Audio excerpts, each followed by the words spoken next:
Bismillah ar-Rahman ar-Rahim. Nahj al-Balagha, Sermon 1.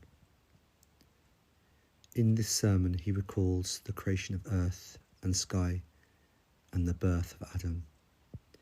Praise is to Allah, whose worth cannot be described by speakers, whose bounties cannot be counted by calculators, and whose claim to obedience cannot be satisfied by those who attempted to do so, whom the height of intellectual courage cannot appreciate, and the divings of understandings cannot reach. He from whose description no limit has laid down, no eulogy exists, no time is ordained, and no duration is fixed. He brought forth creation through his omnipotence, dispersed winds through his compassion, and made firm the shaking earth with rocks. The foremost in religion is the acknowledgement of him. The perfection of acknowledging him is to testify him. The perfection of testifying him is to believe in his oneness. The perfection of believing in his oneness is to regard him pure.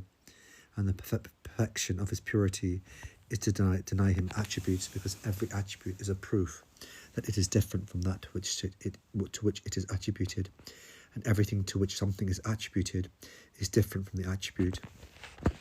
Thus, whoever attaches attributes to Allah recognizes his like, and who recognizes his like regards him too, and who regards him too recognizes parts for him, and who recognizes parts for him mistook him, and who mistook him pointed at him, and who pointed at him admitted limitations for him, and who admitted limitations for him numbered him. Whoever said, "In what is he?" held that he is contained, and whoever said, "On what is he?" held he is not on something else. He is a being, but not through phenomenon of coming into being. He exists, but not from non-existence. He is with everything, but not in physical nearness. He is different from everything, but not in physical separation. He acts, but without connotation of movements and instruments. He sees even when there is none to be looked at from among his creation. He is only one, such that there is none with whom he may keep company, or whom he may miss in his absence. Amir al-Mu'mineen describes the creation of the universe. He initiated creation most initially and commenced it originally without undergoing reflection, without making use of any experiment, without innovating any movement, and without experiencing any aspiration of mind. He allotted all things their times, put together their variations, gave them their properties, and determined their features, knowing them before creating them, realizing fully their limits and confines, and appreciating their propensities and intricacies. When Almighty created openings of atmosphere, expanse of firmament, and strata of winds, he flowed into it water, whose waves were stormy and whose surges leapt one over the other.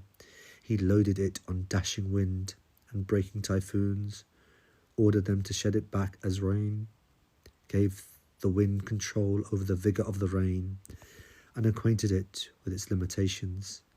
The wind blew under it, while water flowed furiously over it. Then Almighty created forth wind, and made its movement sterile, perpetuated its position, intensified its motion, and spread it far and wide. Then he ordered the wind to raise up deep waters and to intensify the waves of the oceans. So the wind churned it like the churning of curd, and pushed it fiercely into the firmament, throwing its front position on the rear, and the stationary on the flowing, till its levels were raised and the surface was full of foam.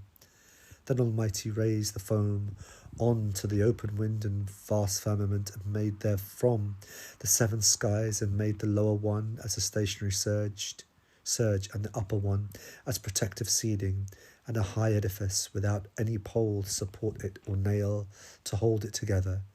Then he decorated them with stars and the light of meteors, and hung in it the shining sun and affluent moon under the revolving sky, moving ceiling and rotating firmament.